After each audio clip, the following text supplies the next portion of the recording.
Bonsoir à tous. Alors, on va commencer surtout par des remerciements parce que j'ai deux personnes qui sont venues aujourd'hui me voir, avec qui on a un petit peu travaillé, mais surtout adopté un concept nouveau qui est donc l'un de nos adhérents qui arrive avec un jeu qui a l'air assez fantastique et qui peut se pratiquer sur Internet et conduit naturellement à une sorte de forme de toile d'araignée à travers des forums, à travers des sociétés, à travers tout un enchevêtrement et qui peut permettre un développement assez rapide. Donc, je le remercie pour ça. Et puis, en même temps, il m'a rappelé deux autres membres qui étaient importants il y a une dizaine d'années, aux alentours de 2016-2017 en particulier. Donc, deux femmes qui sont des chanteuses, je crois, qui étaient connues déjà à cette époque. Aujourd'hui, peut-être un peu moins, parce qu'il y a toute une nouvelle génération qui a ses mœurs, sa musique. Mais on se rappelle de Kenny Arcana et on se rappelle de l'Original K. Ces deux femmes qui ont fait des super textes sur des chansons et à qui je passe le salut et à qui je souhaite tout le meilleur. Et donc, qui vont avoir sûrement un rôle à jouer dans ce principe qu'il va essayer de développer. Et puis, en même temps, je vais en profiter pour rappeler un petit peu le fonctionnement du CNT, le fonctionnement de la démosophie. Je vais essayer de rappeler un petit peu ce concept général parce que pour beaucoup, il est oublié ou abstrait. Mais en réalité, il est bien clair aujourd'hui que tout ce que j'ai écrit dans la démosophie, donc en 2004, il y a maintenant plus de 20 ans, c'est arrivé. Et quand je parlais du cannibalisme, quand je parlais des horreurs de cette élite, entre guillemets, je m'étais pas trompé. Et tout ce que j'avais annoncé est arrivé. Et d'ailleurs, au point que la, la pandémie de 2019 ou 2020 était bien là.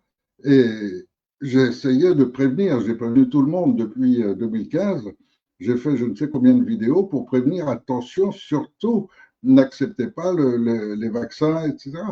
Bon, c'était évident pour tous les vaccins. Et dès que Macron est passé, la première chose qu'il a fait, ça a été imposer 12 vaccins aux petits-enfants, alors que c'est justement eux qu'on ne devrait jamais vacciner. De même que parmi les vaccinations, vous avez encore aujourd'hui plein de gens qui vous proposent des vaccins contre la poliomyélite, des vaccins contre le plus courant, là, je ne sais plus comment il s'appelle, dès qu'on se fait une petite blessure, là, c'est pas le scorbut, c'est, je ne sais plus, enfin, bon, peu importe. Vous voyez de quoi je parle. Dès qu'on fait une petite blessure, les médecins, tout de suite, est-ce que vous êtes vacciné anti, je ne sais plus quoi. Et c'est les vaccins les plus ridicules du monde, qui n'ont aucun sens. D'abord parce que ce sont des maladies qui se guérissent extrêmement facilement et pour un prix presque inférieur à celui du vaccin qu'on vous vend. Mais en plus de ça, des maladies qui sont hyper rares, que vous ne pouvez même pas attraper. Il est exceptionnel. Et si ça arrive, ben voilà, on va pas vacciner 10 millions d'enfants pour la possibilité qu'éventuellement un attrape quelque chose dans les 20 ans qui viennent. C'est absurde. Et on vit dans l'absurde. Ils nous le vendent, ils nous le font accepter. Et c'est l'un des gros problèmes qu'on a actuellement. C'est pour ça que faire admettre le concept d'une démocratie, d'une vraie démocratie, d'une réelle démocratie, c'est-à-dire d'employer les mots justes, le pouvoir du peuple, euh, ça n'existe pas, ça ne peut pas exister, tout simplement parce que les mots sont déformés dès le départ. Et donc, constituer un gouvernement, une gouvernance sous le régime démosophique, et je vais m'expliquer sur les termes, est d'autant plus compliqué parce que les gens sont conditionnés totalement. et un conditionnement qui va très loin, qui va jusqu'à les gens sont naturellement conditionnés à penser le gouvernement, c'est des gens qui nous veulent du bien. C'est des gens qui. Mais apprenez à les connaître, allez les voir, allez vivre un peu avec eux. Moi, je l'ai vécu. J'ai vécu dans ce monde-là. Et en vivant avec eux, je n'ai trouvé que des égoïstes, que des super égocentriques, que des mecs qui sont là que pour leur gueule. Ils n'en ont rien à foutre du peuple français. Ils n'en ont rien à foutre de la France. Tout ce qui les intéresse, c'est ce qu'ils se mettent dans la poche et ce qui les fait progresser pour en gagner de plus en plus.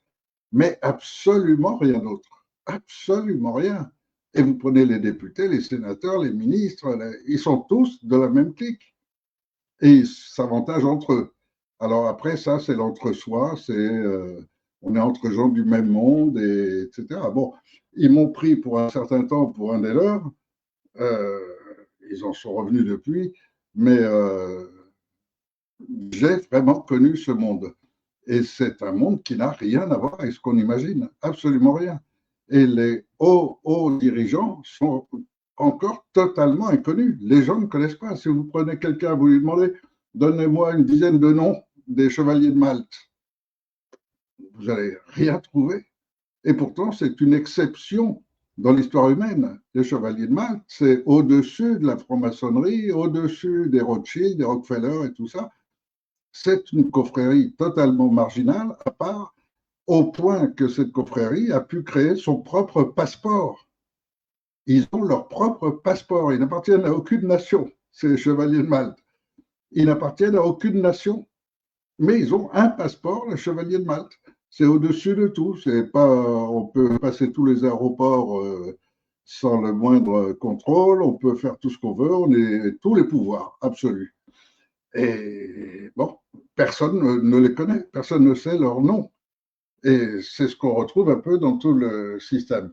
Alors, en essayant de développer ce concept de démosophie, je m'aperçois déjà d'un certain nombre d'erreurs. J'ai reçu des messages, des mails, et je m'aperçois qu'il y a des gens qui croient que la liste qu'on a donnée pour la santé serait comme une liste que j'aurais écrite moi pour que les gens choisissent les noms à l'intérieur. Mais ce n'est pas du tout le cas. Il faut comprendre une chose. Pour que le système fonctionne, il y a un président. Un président, ça doit présider. Présider, ça veut dire ne pas se mettre dans la discussion, ne pas envoyer ses idées, ça veut dire écouter les autres. Et présider, c'est simplement organiser les autres. Et donc, dans les différentes réunions qu'on a, il y a un certain nombre de gens, et je leur ai simplement dit, donnez-moi les noms de ceux qui vous paraissent dignes de faire partie de la gouvernance pour la santé. Alors, les principes, ils sont simples.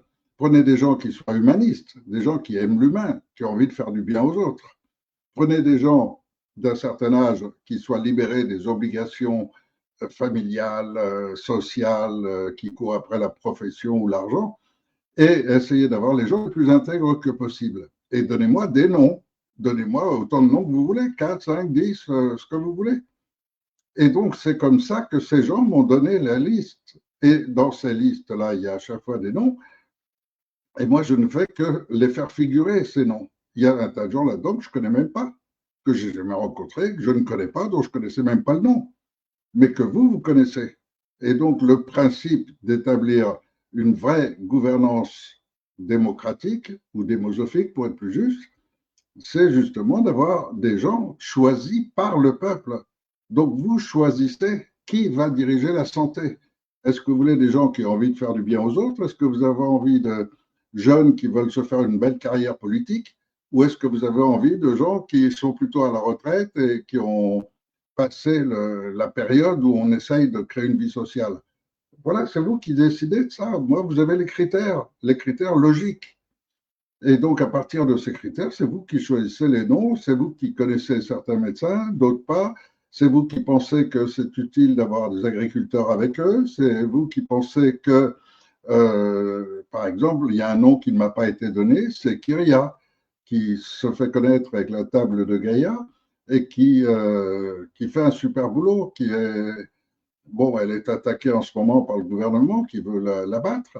Mais ils ont fait un super boulot, des animaux qui ne sont pas vaccinés, des fruits et légumes qui sont entretenus, une terre qui reste saine, et donc toutes les conditions réunies pour avoir la vraie qualité française. Et donc ce nom devrait figurer, à mon sens, devrait figurer, mais ça c'est mon point de vue.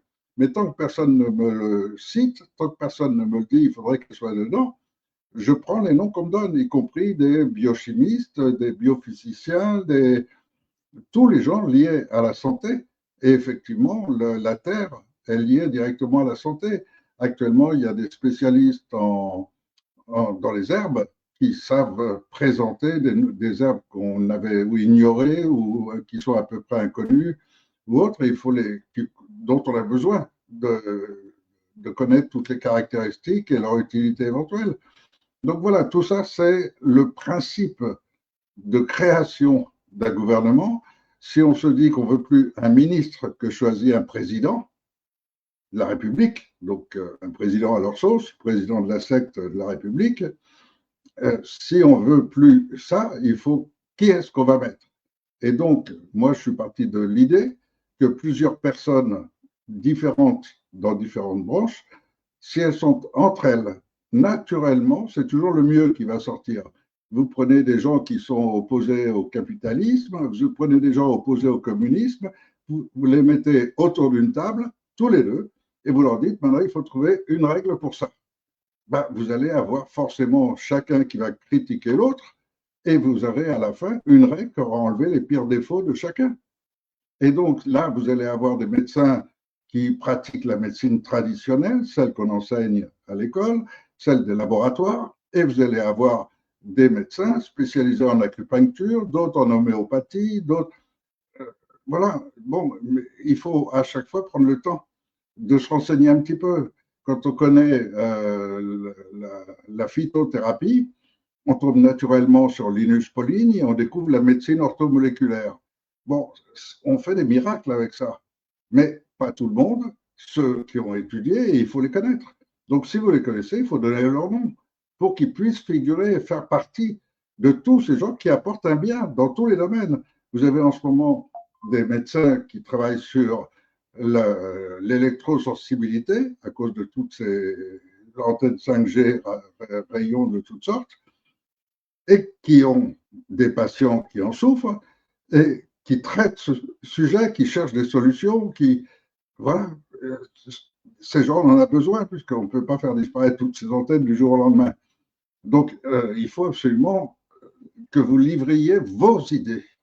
Et moi, je ne suis pas là pour vous en donner plus. Là, je parle de Linus Pauling ou du docteur Rath parce que je les connais, parce que j'ai étudié leur histoire. Mais en même temps, ça fait partie de toute cette recherche. Et puis, si ça ne vous intéresse pas, il ne faut pas donner le nom. Le but, c'est que chacun puisse participer activement. Donc, que vous choisissiez les noms. Et quand vous allez me donner 8 ou 10 noms, ben, parmi tout cela, il y a des noms qui sont déjà sur la liste, mais il faut quand même me les donner, tout simplement parce que je sache que c'est votre choix. Parce qu'après, pour chaque personne, on va les calculer, c'est pas compliqué. Hein, si un tel, il arrive en troisième position dans votre liste, un tel, il est en deuxième position dans la liste de l'autre, ben, on fait une moyenne de tout ça pour savoir qui, parmi tous ces gens-là, seront les premiers membres de cette gouvernance, ce qui ne veut pas dire que les autres sont écartés, puisqu'il y aura plein de commissions. Et un peuple qui se dirige, c'est un peuple qui est plein de commissions, où tous discutent, où toutes les aventures qui arrivent en ce moment, par exemple, dans les petites villes, les petits villages, où vous avez des escroqueries permanentes avec les maires, etc., il y a toujours un accord entre eux, il y a toujours une liste. Et donc, le mec, il se présente avec sa liste, il a prévu les quelques copains avec qui ils vont se partager le gâteau. Et donc, après, bah, il y a toutes les magouilles, toutes les décès, on récupère les biens, on les revend. Et bon, il y a toute une magouille énorme. Pourquoi? Parce que le système leur offre ça. Mais beaucoup d'entre eux préféreraient être honnêtes. Et donc, vous avez un tas de gens intègres dans toute la France et qui n'ont pas aujourd'hui la possibilité d'être intègres parce qu'ils sont impliqués dans une république dont le rôle premier, c'est la corruption. Alors, il ne reste plus qu'à fermer un peu les robinets, resserrer un petit peu les conditions de vie et tout le monde devient encore plus corruptible. Et c'est pour ça que vous avez des scandales à tout va dans tous les coins de France et de partout. Je ne vous dis pas tout ce qui se passe en Alsace, en Lorraine, en Bretagne ou en Provence. C'est de tous les côtés, parce que c'est le système qui l'exige.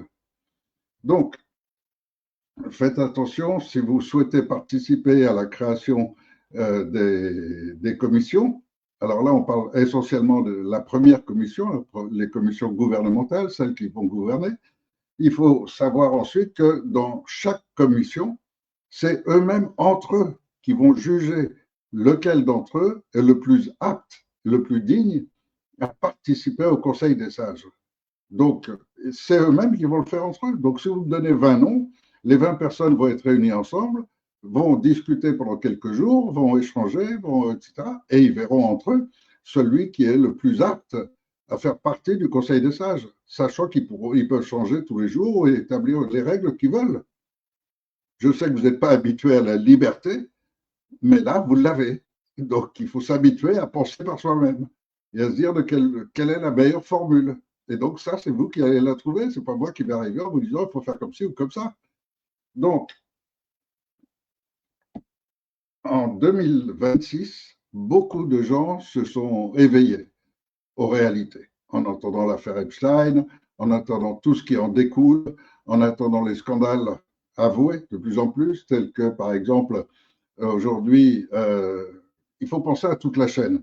Donc aujourd'hui, vous avez des gens qui dénoncent le scandale de l'attaque de Nice. Ça a été fait sous Hollande. Hollande avait prévu 3 attaques. Donc, d'abord Charlie, ensuite le Bataclan, et à la fin, l'affaire de Nice, pour justifier de mettre en place un régime beaucoup plus fort et répressif, donnant tous les pouvoirs aux politiciens. Et donc, ces 3 opérations ont été parfaitement menées. Et lors du scandale de Nice, c'est un camion qui a foncé sur la foule. Il y a eu pas mal de gens tués. Et curieusement, juste avant, la veille, le gouvernement avait envoyé tout un tas de médecins faire les autopsies, soi-disant. Et aujourd'hui, on découvre qu'ils n'ont pas fait des autopsies, ils ont juste vidé les corps de tous leurs organes. Or, ça, vous ne le trouverez pas sur à la télé. Hein. Ça veut bien dire qu'il faut passer du temps sur les vraies informations. Et en France, on a une chance extraordinaire. C'est un Français qui a eu l'idée de créer Crowdbunker. Et Crowdbunker est aujourd'hui le site le plus performant parce qu'il n'y a aucune censure. Et donc, tout ce qu'il y a, et je crois qu'en plus de ça, il y a une forme de sélection. Donc, il y a bien sûr toujours des conneries, il y a toujours des mensonges, il y a de tout. Mais dans tout ça, il y a beaucoup de vrai.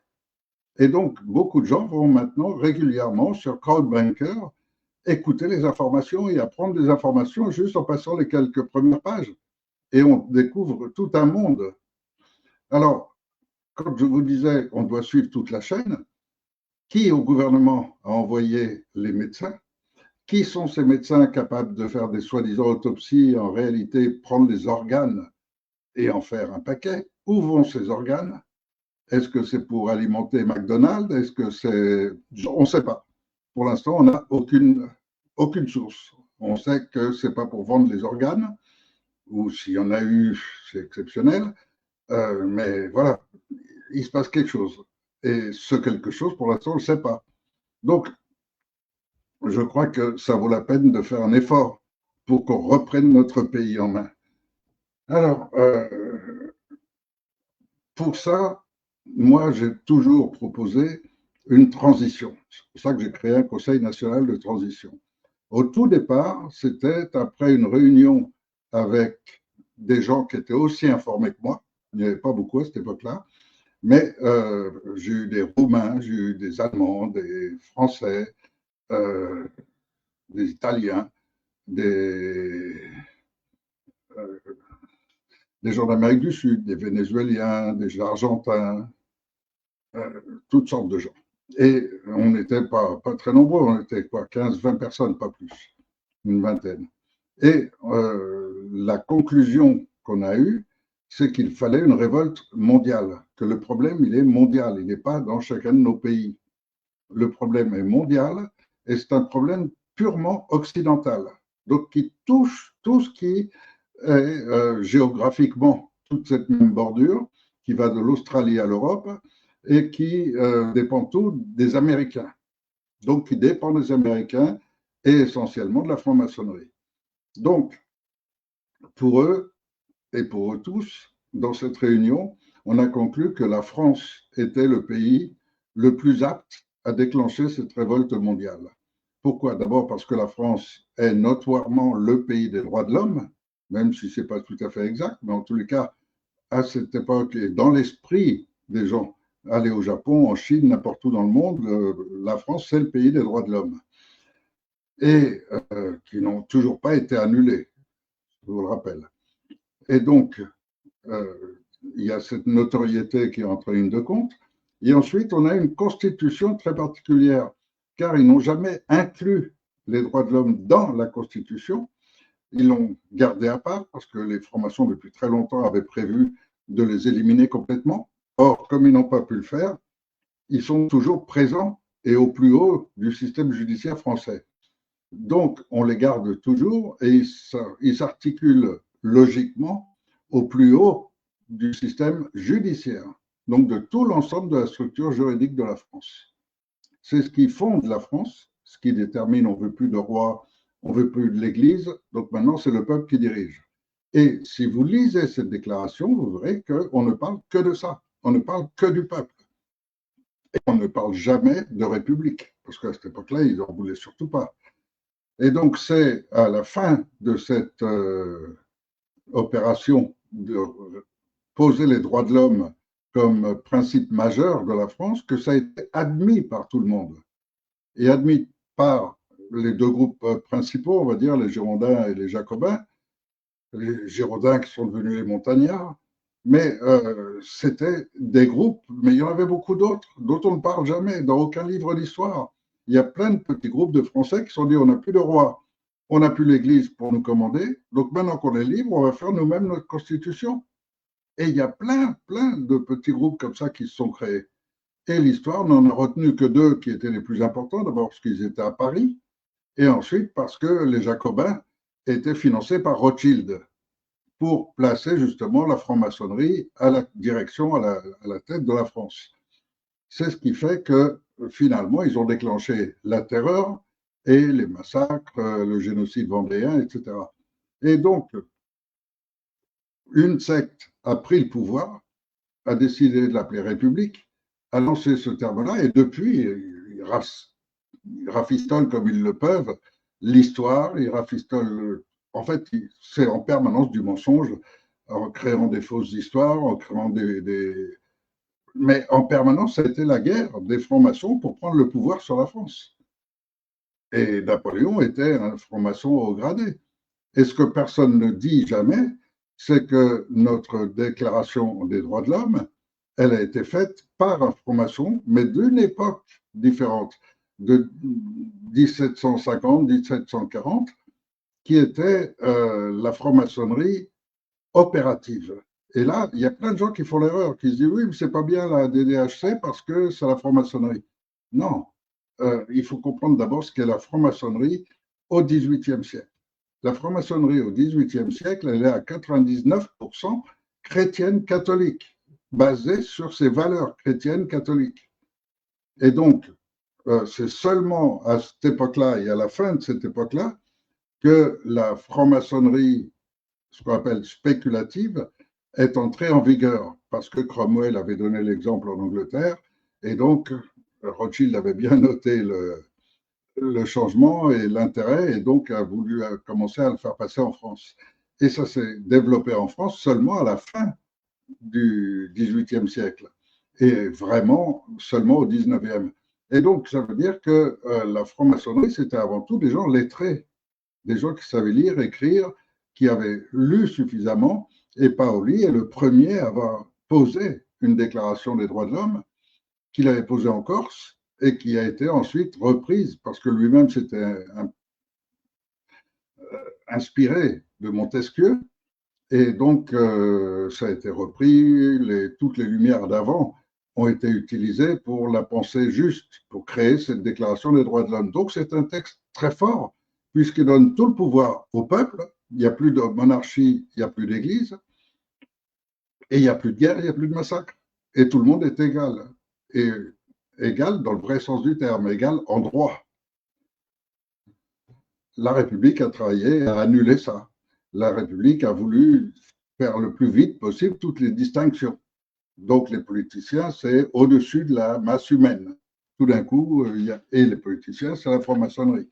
Et donc ils ont créé leur élitisme personnel en s'imposant par la violence, par les massacres, etc., tout ce qu'ils ont fait. Donc, je reviens un petit peu au travail qu'on est en train de faire avec cette gouvernance. Tout changement profond. Et là, on parle d'un changement profond, à moins que vous vouliez rester avec les réseaux de pédophilie, avec le cannibalisme, avec tout ce qu'ils sont en train de lancer. Il faut un changement profond. Ce changement profond exige, premièrement, d'analyser parfaitement la situation. Si on ne connaît pas complètement la situation, on ne sait pas quoi faire. Donc déjà, il faut analyser complètement la situation. Pour l'analyser, il nous faut l'histoire la plus vraie possible. Et donc, il y a des historiens, il y a des gens qui ont écrit des bouquins formidables, il y a toute une source. Et il y a des gens qui se passionnent pour lire ça et qui peuvent rectifier les gros mensonges. Car toute notre histoire a été faussée. La réalité, on est encore loin de la connaître réellement. Ensuite, une fois qu'on a analysé complètement la situation, on va chercher qu'est-ce qu'il faut changer. Et ce qu'il faut changer, là, je crois que tout le monde est d'accord là-dessus. Aujourd'hui, il y a une petite élite qui est une plutocratie, on peut appeler ça une oligarchie, on peut appeler ça comme on veut. En tous les cas, c'est la République qui a trouvé son système pour contrôler la grande masse humaine. Son système, c'est la République. Et donc, la première des choses qu'il nous faut faire, c'est virer cette République et mettre en place une nouvelle constitution. Mais une constitution où on va inverser le système. Actuellement, vous avez un président, il choisit ses copains et les mêmes ministres, il choisit les plus corrompus, les plus véreux, de façon à pouvoir avoir la main dessus. Et on appelle ça un gouvernement. Mais en réalité, si nous, on change complètement ce système, notre réflexe premier, puisque notre pays existe par cette déclaration des droits de l'homme, eh bien, respectons-la. Et donc, mettons en place le peuple et le peuple lui-même. Ce qu'il faut, c'est la structure, l'organisation. Et ça, c'est la démosophie. Et donc, dans cette structure, on va comprendre les principes essentiels et poser une transition. Car aujourd'hui, je ne vous cache pas que j'ai des rois qui me contactent, soi-disant qu'ils sont les rois légitimes. J'ai pas encore eu d'évêque, mais ça va peut-être venir, qui voudraient bien reprendre du pouvoir. En fait, tout le monde court après le pouvoir. Et en courant toujours tous après le pouvoir, ben, ils se dénigrent eux-mêmes. Ils abandonnent la notion de cette déclaration des droits de l'homme qui veut que ce soit le peuple qui soit au pouvoir. C'est pour ça que j'ai toujours dit, la transition ne dure pas plus de 3 mois. Il ne faut pas plus de 3 mois pendant lesquels le pays est complètement sous ce régime de démosophie avant d'être totalement libre. Et totalement libre selon un schéma, une structure. Et cette structure, il faut que 3 mois pour la mettre en place. Et donc, je m'inspire un petit peu de ce que j'ai écrit récemment sur le site web. Jusqu'à présent, vous avez une plutocratie, des gens riches, puissants, qui font les lois et vous devez les subir.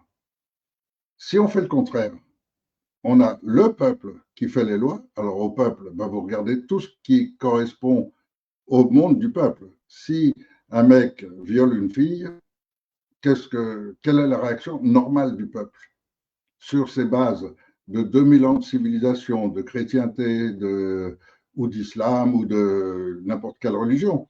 Toutes sont là à condamner le fait qu'une personne utilise la force pour en dominer une autre. Et donc le viol, vous allez le condamner. Eh bien, aujourd'hui, vous avez des lois qui protègent le politicien, une justice qui protège le politicien et des lois qui sont faites pour soulager complètement le politicien de la menace. Mais est-ce que c'est normal? Est-ce que ça, vous voulez encore le maintenir? Est-ce que vous voulez continuer à préparer les enfants pour être des proies faciles avec des histoires de sexe dès l'école, etc.? Voilà, c'est vous qui en décidez. Mais moi, ce que je peux faire, c'est vous donner le système qui vous permet d'en décider. Et ça, je vais vous l'expliquer après. Donc, ma première réaction, c'était penser à une vraie démocratie. Et d'ailleurs, c'est un terme qui a été très employé dans les années 2010, démocratie réelle, euh, vraie démocratie, enfin voilà, il y a plein d'expressions de gens qui voudraient ça. Et donc, une démocratie réelle, c'est comprendre déjà le système. Or, le système actuellement, c'est un système basé sur la domination. Et ça, on vous l'enseigne dès l'école. Dès l'école, c'est celui qui a les meilleures notes, c'est celui qui domine l'autre. En sport, c'est celui qui court plus vite, et ainsi de suite. Dans tous les domaines, c'est dominer l'autre. Votre valeur n'existe que par rapport aux autres. Mais est-ce que c'est la finalité de l'humain? Est-ce que c'est comme ça qu'on peut bâtir une société harmonieuse, en paix, et chacun fait la course par rapport à l'autre? Chacun veut une voiture plus grosse que l'autre, une maison plus belle, etc. Mais ce n'est pas notre finalité. Vous avez des gens bien plus heureux dans une petite cabane en bois, mais qui ont trouvé moyen d'avoir leur bonheur comme ça. Et puis d'autres, il leur faut un immeuble super beau, avec du marbre partout. Chacun a son point de vue, chacun a sa façon de voir. On n'est pas tous alignés sur les mêmes concepts. Et donc, je crois qu'on doit ouvrir la porte à toutes les possibilités. Et là, on sera une société harmonieuse. Alors, le principe de domination qu'on remplace par le principe de coopération, de solidarité, de fraternité, ça se traduit en langage parce que eux ont voulu leur république. Et souvent, ils emploient le mot, ça, c'est la démocratie. Mais le mot démocratie, ça veut dire quoi? Démo, c'est le peuple. Cratie, c'est le pouvoir. Donc on dit le pouvoir du peuple. Et vous avez encore plein de gens aujourd'hui qui vous parlent le pouvoir du peuple a le pouvoir par le peuple et pour le peuple, etc. Les gens sont restés coincés dans les schémas que les francs-maçons vous ont mis en tête. Mais en toute logique, qu'est-ce que vous voulez un peuple où on va choisir celui qui a les plus gros bras, où on va choisir celui qui est le plus vicieux, qui est dans la cratie, dans cet aspect du pouvoir? Si on remplace le pouvoir par l'intelligence, par la sagesse, par ce qui fait notre véritable humanité, notre humanité, c'est quoi? C'est l'amour, la compassion, la bienfaisance, la solidarité. Et ça, c'est notre vraie nature. Prenez n'importe qui, je dis bien n'importe qui, de normal, qui passe sur une route. Vous voyez un mec qui vient de se casser une jambe et qui est dans le coin. Combien vont passer sans lui jeter un regard, etc. Ça, c'est ce qu'ils voudraient qu'on fasse. Mais notre nature n'est pas comme ça. Et notre nature, on voit un mec en train de saigner, en train de souffrir, on va lui tendre la main, on va demander ce qu'on peut faire pour l'aider. Ça, c'est notre vraie nature. Et donc, si on crée une société basée sur notre vraie nature, alors notre vraie nature va établir une société de solidarité, de coopération et remplacer la domination par la coopération, mais ça ouvre un pouvoir énorme et à tous les niveaux, pas seulement au niveau individuel, au niveau des nations. Quand vous voyez aujourd'hui que la France et l'Allemagne n'arrêtent pas de se concurrencer pour qui va sortir plus de voitures, etc., mais si les deux se mettaient ensemble et coopéraient ensemble, on aurait des voitures nettement meilleures. Les défauts des uns seraient corrigés par les autres, et ainsi de suite. Et on aurait tous des voitures bien meilleures. Et à tous les niveaux, dans l'aviation, dans tous les domaines. Regardez la course entre la Russie et les États-Unis pour l'espace.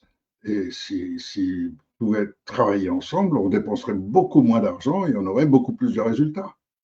Alors qu'aujourd'hui, ils sont tous en compétition, chacun pour dominer l'autre. Regardez ce qui se passe en Iran. C'est toujours, je suis le plus fort, donc je m'impose.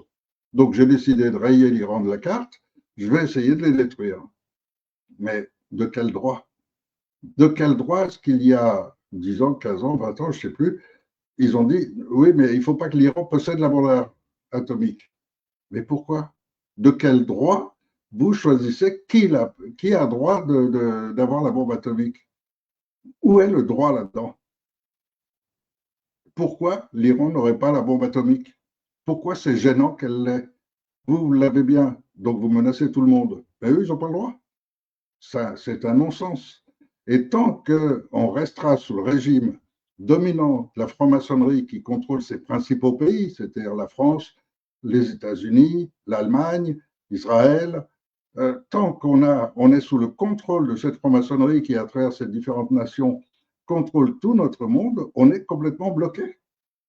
Et on ne pourra pas se libérer de cette emprise sans une véritable révolte, une révolte des peuples.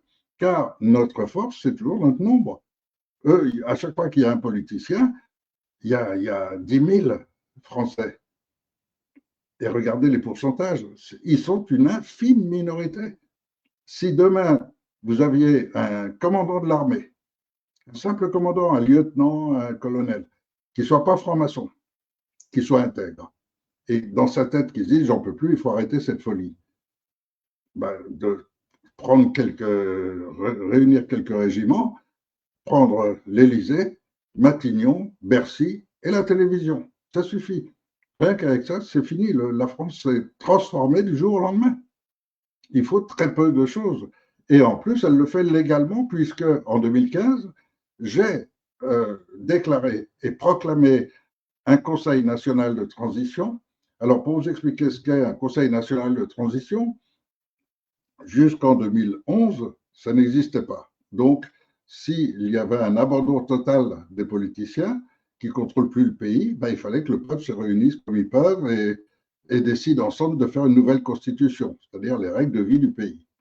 Ça, c'était jusqu'en 2011. Bon, oui, je crois. Et là-dessus, Sarkozy lance l'attaque de la Libye. Or, c'était totalement illégal. Il n'y avait aucun mandat de l'ONU, c'était en toute illégalité. Et donc, les Américains sont tombés là-dessus. Un jour, mon petit Sarkozy, tu veux t'amuser, c'est bien, mais tu ne t'amuses pas tout seul. On ne fait pas à deux. Sinon, c'est l'ONU qui se rebelle contre la France. Et Sarkozy n'a pas eu d'autre choix que de partager le trésor volé à Kadhafi avec les Américains et en même temps de partager l'essence, de partager tout ce qui volait dans le pays.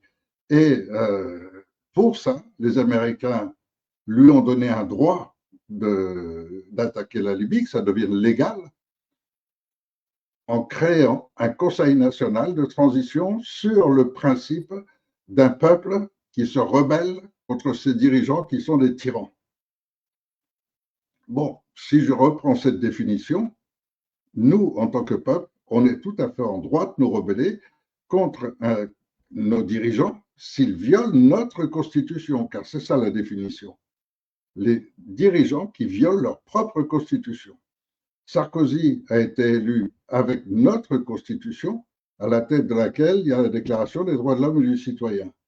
Cette Déclaration des droits de l'homme et du citoyen précise que la Constitution n'est valide que dans le cas d'un certain nombre de règles, qu'elle respecte un certain nombre de règles précises. Parmi ces règles, le peuple est souverain. Parmi ces règles, la séparation des pouvoirs. Et parmi ces règles, la force armée au service du peuple. Qu'a fait Sarkozy? Il viole immédiatement la décision du peuple souverain. Le peuple souverain en 2005 vote non pour entrer dans l'Europe. C'est clair et il le fait très largement. Donc c'est clair, c'est fini. On n'est pas dans l'Europe. Et que fait Sarkozy? Il trahit la France, il trahit sa constitution. Alors il est malin. Avant de faire ça, il a d'abord retiré l'article de haute trahison. Donc on ne pouvait plus.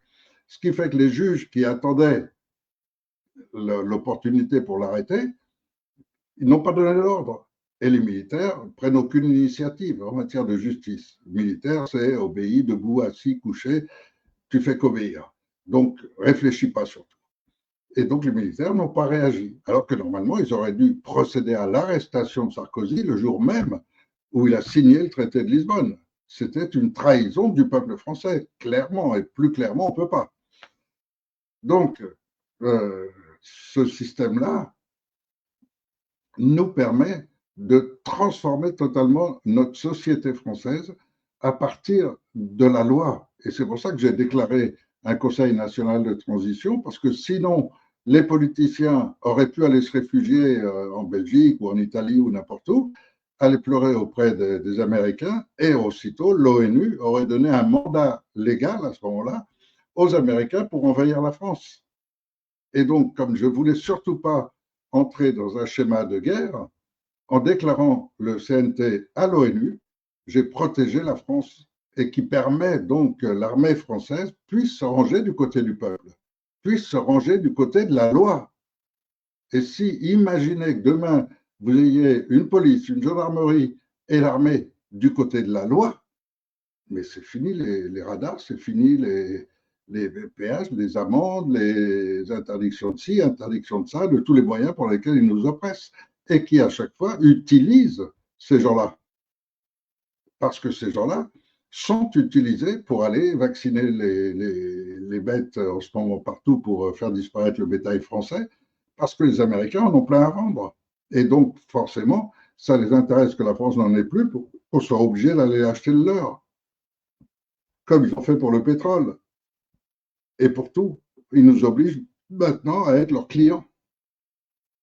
Donc, il y a une véritable guerre qui est menée contre l'Europe par les États-Unis depuis longtemps et qui s'accentue sans arrêt, mais maintenant à un niveau grave.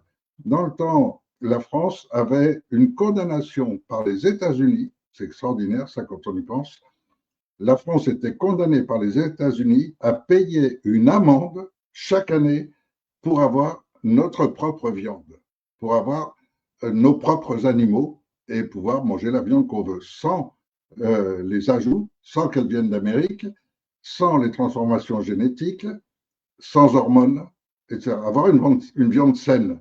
Eh bien, pour avoir une viande saine, la France payait une amende aux Américains. Quand on y réfléchit, c'est une aberration absolue. Et pourtant, c'est nos politiciens qui ont décidé ça avec les Américains, en attendant qu'ils réduisent tout le système de la France à devenir un gros client américain. Donc voilà, on est dans un monde sur lequel on ne peut rien changer, sauf si c'est nous qui le décidons et si on sait comment le décider. Alors, je vais vous lire un petit peu ce que j'ai préparé là pour que tout le monde puisse avoir une vision complète du système. Donc, on est maintenant pratiquement 14, non, 17 ans après 2015, au cours desquels j'ai promulgué le Conseil national de transition. La démosophie, je l'ai réécrit en 2005 et je crois qu'il y a beaucoup de gens encore qui continuent de prendre ce livre comme la référence pour comprendre tout ce qui se passe dans notre monde, car dans ce livre, j'avais aussi expliqué la suite, vers quoi il se dirige. Et j'explique aussi vers quoi on arrive, on est en train d'y arriver là. C'est-à-dire ce qu'on appelle le grand chaos mondial. Et ça, c'est une règle mystique, pratiquement religieuse en tout cas, qui est basée sur le satanisme, qui a été écrit en 1780 par là, et qui explique tout à fait comment créer un chaos immense sur Terre, au cours desquels on pourra dégager la plus grosse partie de la population, garder quelques maîtres qui seront les maîtres absolus de la planète, et que ceux qui les seront en vie seront uniquement leurs esclaves.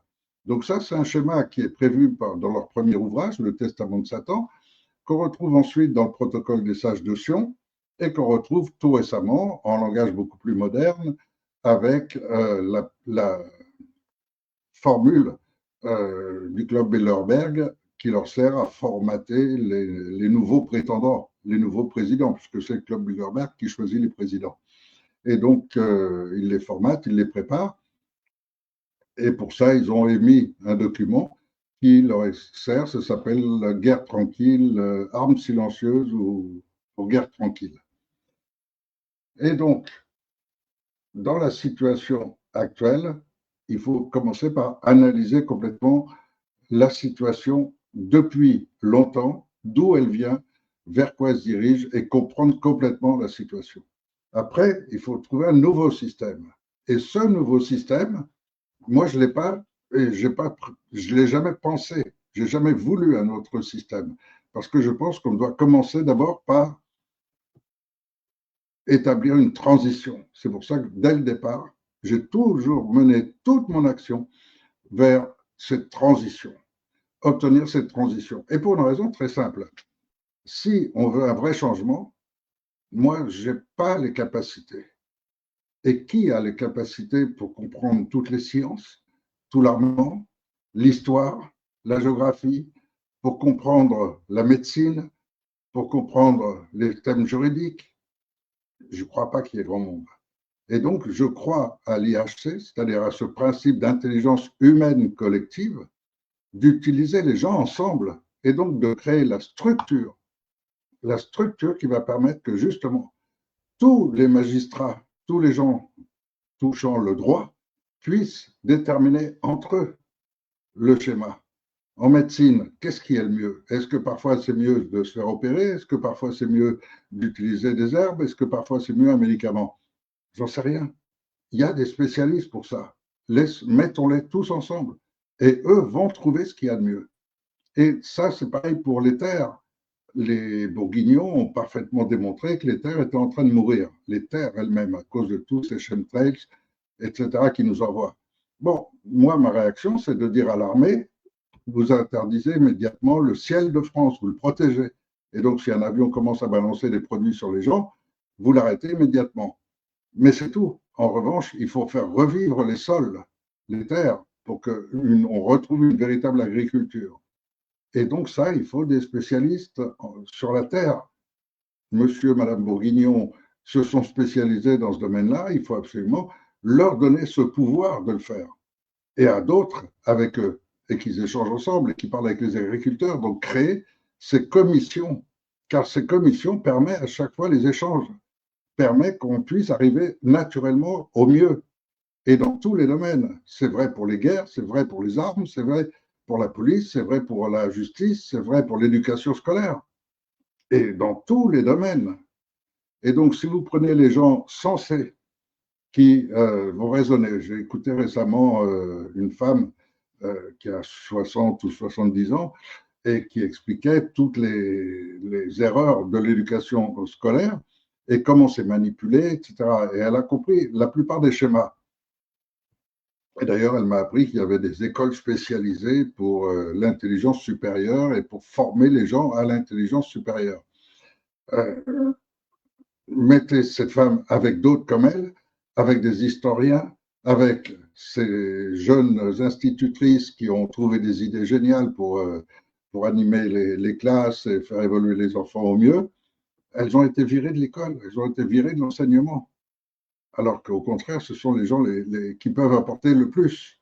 Par ailleurs, nous-mêmes, on est les vieux aujourd'hui. Mais qui va pouvoir nous appuyer? Tous ceux qui sont nés après 65 sont déjà dans le formatage, conditionnés, etc. Donc, bien sûr, il y a des exceptions, mais ce n'est pas la grande majorité, ce n'est pas ceux-là qui vont pouvoir faire bouger les choses. Donc aujourd'hui, la vraie force de la France, c'est les jeunes, les très jeunes. Ceux qui ont aujourd'hui moins de 25 ans peuvent avoir l'esprit beaucoup plus ouvert grâce à Internet.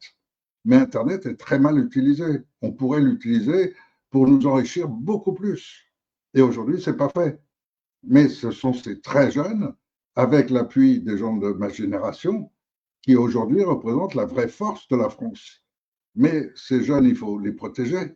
Comment on va laisser un tas de jeunes femmes subir les vaccins, subir les vaccins,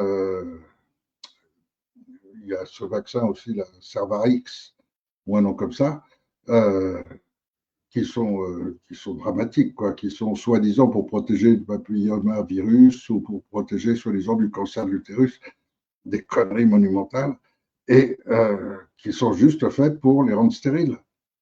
Et ils sont en train de stériliser toutes les jeunes filles de notre France, qui auront le plus grand mal à tomber enceinte, qui auront le plus grand mal à avoir des enfants normaux. Ça aussi, c'est pareil. Aujourd'hui, dans leur programme, ils arrivent à ce que, grâce à tous ces vaccins et à la quantité d'aluminium, de squalène, de SV40, tous ces produits de merde, ils arrivent à ce que maintenant, il y a un enfant sur 3 qui est un peu maboule. Il lui manque quelque chose. Il n'a pas la lumière à tous les étages. Et les parents ne s'en rendent pas compte, puisque le môme, il a 1 an, 2 ans, il n'a pas encore. Alors, il y en a qui sont atteints dès le plus jeune âge, très tôt. Et puis, il y en a beaucoup, on se rend compte quand ils ont 5 ans, 6 ans, 7 ans, et on voit les retards, et on voit les problèmes dans les classes spéciales, etc. Et ça ne cesse de se multiplier. Donc, il faut absolument protéger la jeune la jeune génération.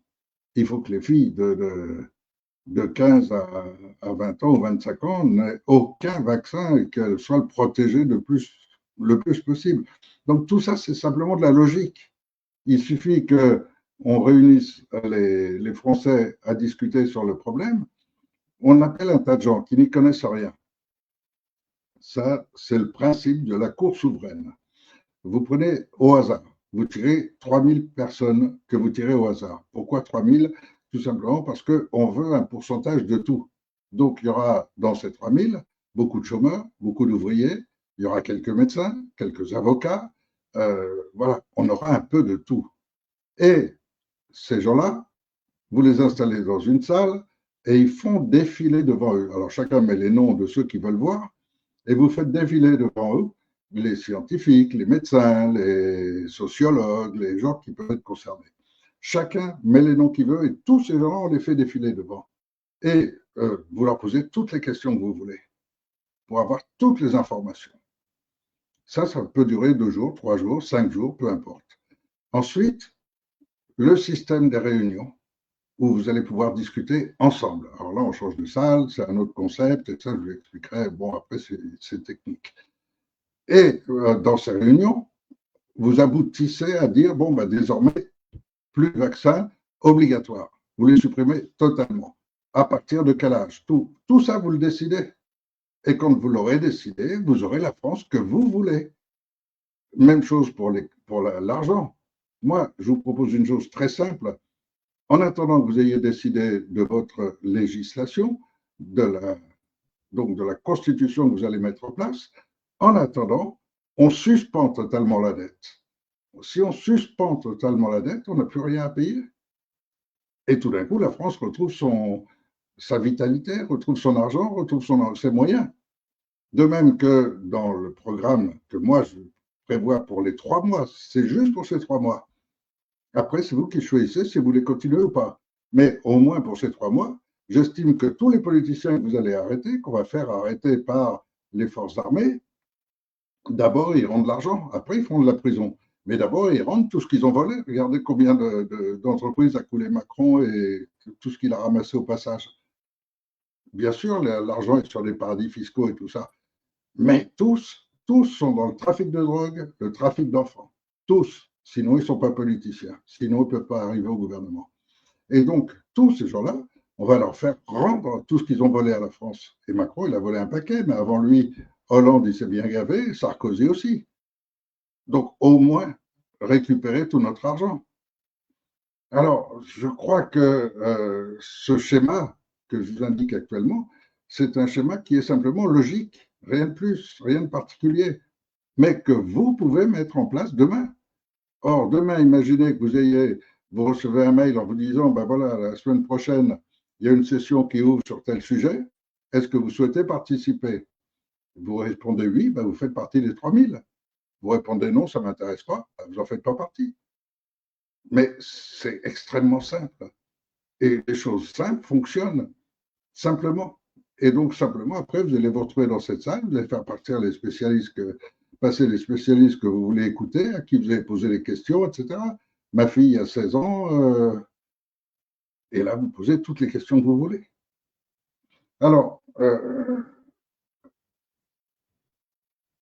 on a fait une proclamation nationale officielle d'un Conseil national de transition. Bon, Hollande n'est pas con, il a aussitôt donné l'ordre à tous les médias sans exception, pas un mot sur le CNT. Il ne faut rien dire. Il faut que ça reste inconnu. Ensuite, on a fait la déclaration officielle à l'ONU.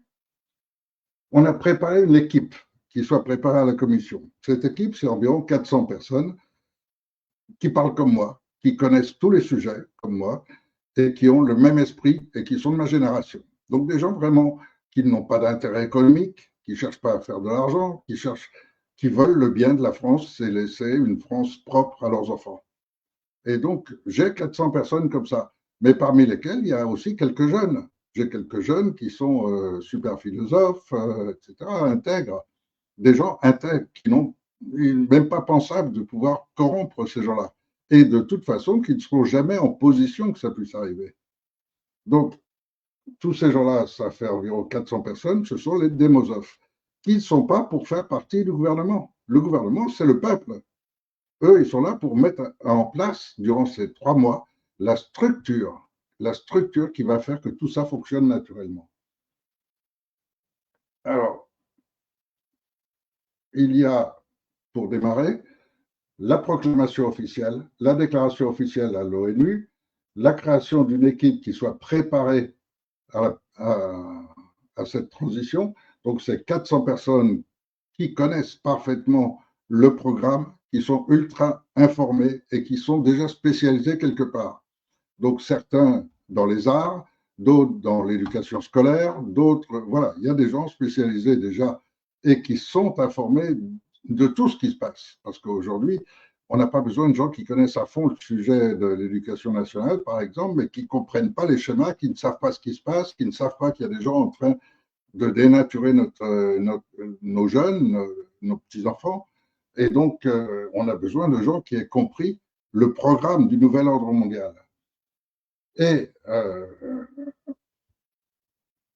il faut aussi comprendre que tous ces valets, les valets du nouvel ordre mondial, donc les Sarkozy, les Macron, les Hollande, les Zelensky, les Epstein, tout ça, ce sont leurs serviteurs, ce sont leurs valets. Et donc, tous ces gens, on en entend parler, on connaît les noms, mais vous n'en verrez jamais en prison. Ils sont hyper protégés. Un Bill Gates, vous ne le verrez jamais en prison. Mais pourtant, si vous écoutez, si vous suivez bien les choses, vous verrez qu'il y a des entretiens qui ont démontré que Bill Gates, avec d'autres, avait programmé un massacre de la population humaine sur la base d'abattre 90% de toute la population humaine, c'est-à-dire tuer 7 milliards d'individus. Alors, pas d'un petit coup comme ça, il ne faut pas que ça se voit. Et pour pas que ça se voit, c'est pour ça qu'ils ont mis du temps à mettre au point le vaccin. Et il faut surtout empêcher ceux qui dénoncent de paraître. Donc moi, quand je suis arrivé en 2020, ça faisait déjà 5 ans que j'avertissais les populations, attention, ils vont lancer une fausse pandémie, etc. Ça faisait 5 ans. Il suffit de retourner sur mes chaînes et vous retrouvez les vidéos où j'annonçais sans arrêt vers quoi ils allaient. Et lorsque je suis arrivé en 2020 à Paris, avec des milliers de personnes pour une conférence publique au cours de laquelle j'allais présenter le dernier ouvrage que j'avais écrit et au cours de laquelle je devais annoncer, surtout ne vous faites pas vacciner, ça va commencer bientôt, préparez-vous et surtout n'acceptez pas le vaccin. Bon, bien sûr, Macron a envoyé la police politique qui m'a arrêté juste la veille pour m'empêcher de faire cette conférence. Donc, c'est vous dire qu'ils n'ont aucune limite. On sait, bon, là, il y a 12 physiciens et spécialistes en aérospatial et dans tout ce qui se dénonce actuellement, qui ont été éliminés aux États-Unis, en France aussi, mais vous ne connaissez même pas leur nom, vous ne savez même pas qui. La France est devenue le pays ouvert à toute la criminalité. Et ce n'est pas le pays dont nos enfants ont besoin pour leur avenir, à moins qu'ils soient aussi formés à la criminalité et qu'ils deviennent un Attal ou un Borrella, Borrella, comme ça. Peu importe, tous ces jeunes-là qui rêvent d'avoir une vie au soleil, jamais travailler, prendre une belle place et que le pognon afflue de tous les côtés. Donc, ces 3000 citoyens vont déterminer les grandes décisions de la France et les grandes décisions en dehors de celles qui sont déjà prises. Donc, récupération de notre argent, récupération de nos biens, arrestation des criminels. Voilà, ça, c'est uniquement le rôle durant ces 3 mois de ce Conseil de transition. Mais pendant ce temps-là, on va mettre en place donc toute cette structure qui va ensuite déterminer une fois pour toutes que les Français sont libres chez eux et que c'est eux seuls qui décident. Après, je vous donnerai tous les détails pour ceux que ça intéresse. Et puis, vous aurez donc ce Conseil des sages qui sera chargé d'appliquer les décisions que prend le peuple. Et les membres de ce conseil sont choisis par leur père. Donc, vous avez réuni, mettons, une vingtaine de médecins. Ils sont en commission, ils décident entre eux, celui d'entre eux qui va les représenter au Conseil des sages. Ensuite, au niveau des salaires, tout le personnel qui sert le peuple français est déjà retraité, est déjà sorti des besoins économiques, des besoins sociaux, etc., ou professionnels. Ce sont les gens qui, maintenant, ils décident, il me reste peut-être 10, 15, 20, 30 ans à vivre. Maintenant, j'ai rempli mon escarcelle, j'ai ma maison, j'ai tout ce qu'il me faut, il ne me manque plus rien. Donc maintenant, je vais me mettre au service du peuple et je deviens un membre du Conseil des sages. Et donc, on va avoir que des gens comme ça dans tous les domaines, avec bien sûr des conditions de pouvoir les démettre du jour au lendemain. Bon, tout, ils sont là pour servir, point. Mais s'il y en a un qui tentait une corruption, quelle qu'elle soit, euh, il serait immédiatement éliminé et en même temps rendu impossible à, à pratiquer la corruption ou à la suite. De toute façon, tous les lobbies, c'est la même chose. Je ne vois pas pourquoi aujourd'hui, vous allez au Parlement, vous croisez tous les représentants de Pfizer, de Johnson, etc. Et l'autre qui veut vendre des tracteurs en France, ben, il vient au Parlement et je t'offre une enveloppe, etc. Et puis l'autre, quand il veut passer une loi, ben, c'est pareil. Je veux que vous passiez telle loi, t'es contre. Bon, et pour combien quel est le prix pour que tu sois pour? Et puis voilà, le mec, il n'a plus qu'à dire son prix et il le touchera et il votera ce qu'on lui demande. Et donc, tout fonctionne comme ça. Et là, ça a été démontré encore tout récemment au niveau européen avec von der Leyen, qui a réussi à commander 180 doses par personne. Je ne sais pas si vous voyez. Et après, qui vient dire à la France, il faut me verser 30 milliards pour mon budget cette année. Et bon, il faut, si elle a un complice comme Macron, ça marche. Et on verse l'argent. Et après, on dit aux Français, vous manquez d'argent. Eh oui, ben, faut vous serrer un peu la ceinture, faut payer l'essence plus cher, faut payer les taxes. Et si on peut vous en prendre un peu encore au passage, on va le faire. Donc, le système est complet. On a mis sur le site le, les liens, mais je vous le remets ici. Je le remets sur cette vidéo. Et donc, ça, c'est une salle. Il faut savoir comment ça fonctionne. Sur Jitsi, vous n'avez pas besoin de télécharger ou de mettre un logiciel ni quoi que ce soit. Simplement, dans votre cours, donc là, je vous l'ai mis complet, vous mettez Jitsi Meet. C'est tout. Vous mettez ça dans la barre de recherche. Et vous tombez immédiatement sur une salle qui vous invite à marquer le nom de la salle dans laquelle vous voulez aller. Et donc, vous écrivez Démosophie CNT. C'est tout. Vous pouvez l'écrire en deux mots ou en un seul mot, peu importe.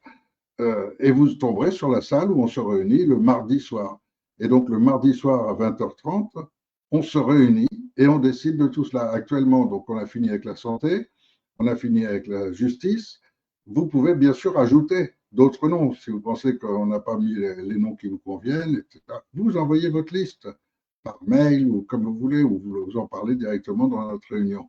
Et puis, sinon, on va passer à une nouvelle structure qui est aussi importante, c'est l'information.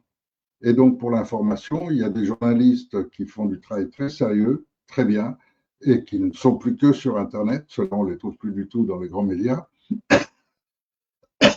Donc, il va nous falloir une liste des journalistes les plus pointus, les plus sérieux, les plus consciencieux. Parce que c'est pareil, un journaliste qui vous dit il s'est passé ci et qu'il n'a pas vérifié, qu'il n'a pas moyen de le vérifier, et puis qu'un autre dit le contraire sur une autre chaîne, on en a marre. Nous, on veut du vrai, on veut de l'authentique. Et donc des journalistes qui sachent s'exprimer correctement, qui sachent garder les retenues, pas s'engager, pas juger les intentions, les gens qui vous font des démonstrations en disant Trump a fait ça parce qu'il pense que. Non, euh, c'est pas un journaliste, ça. C'est un fabricant d'opinion. Alors, s'il a envie de vous mettre Rimbaud va vous dire c'est qu'il a un plan bien précis par derrière et tout ça, mais ça va arriver, vous inquiétez pas, et ça va être une révélation fabuleuse. Bon. Et puis vous avez une autre chaîne où on va vous dire Trump, c'est un barjot, il lui manque une case et il a pété un plomb. Donc n'écoutez jamais ces gens-là, parce que ceux-là ne font que vous donner leurs propres sentiments et d'interpréter les intentions des autres. C'est comme tous ceux qui, là, bon, maintenant, ça va, je suis, depuis 2020, comme ils me poursuivent avec la justice et qui m'interdisent de parler, de m'exprimer, de faire des conférences, je suis en train de passer un peu à l'oubli.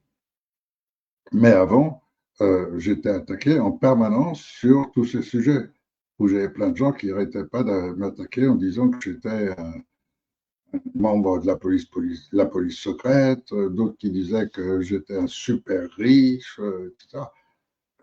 N'importe quoi. Donc, et bien sûr, quand on vous dit ça, c'est pour vous dire que j'ai une mauvaise intention. C'est pas pour vous dire que j'ai une bonne intention. Donc, ne, ne tombez pas dans les pièges des intentions, des interprétations, etc. Essayons, je vais essayer de développer de plus en plus le schéma après la Cour souveraine auquel participe tout le peuple en tirant au sort 3000 citoyens au hasard, et du moins ceux qui le souhaitent, bien sûr. Donc il y aura des listes sur lesquelles vous vous inscrivez si vous souhaitez participer.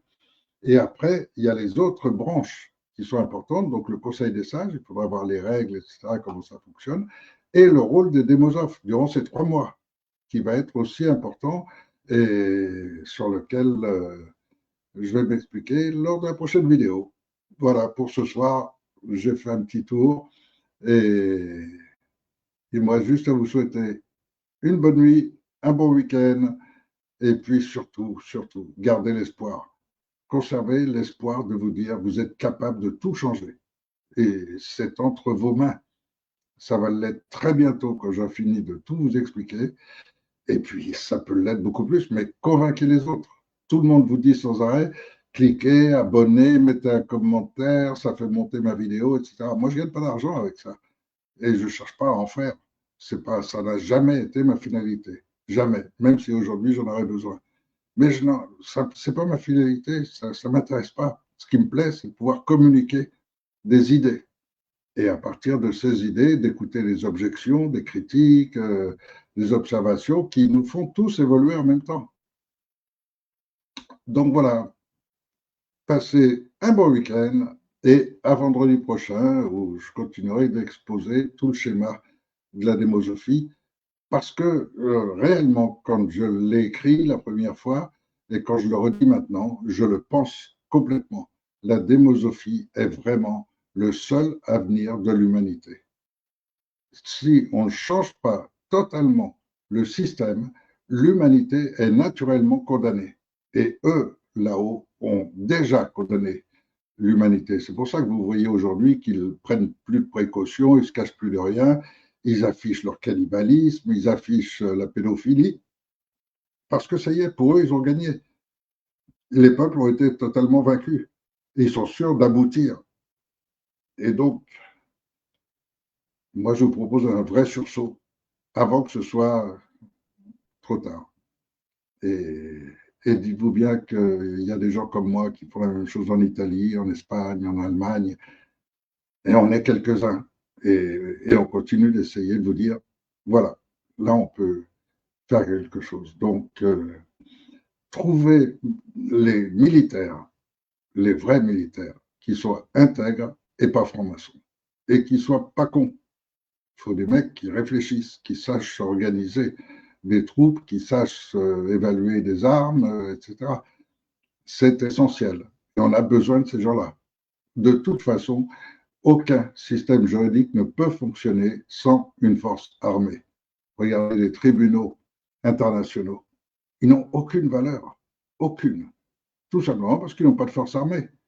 Donc, Netanyahou a été condamné je ne sais combien de fois, mais qui va aller le chercher? Qui va le faire passer devant ce tribunal? Personne ne le peut. Tant qu'il n'y a pas une force armée, un tribunal, c'est que du pipeau, c'est du vent, et ça va nulle part.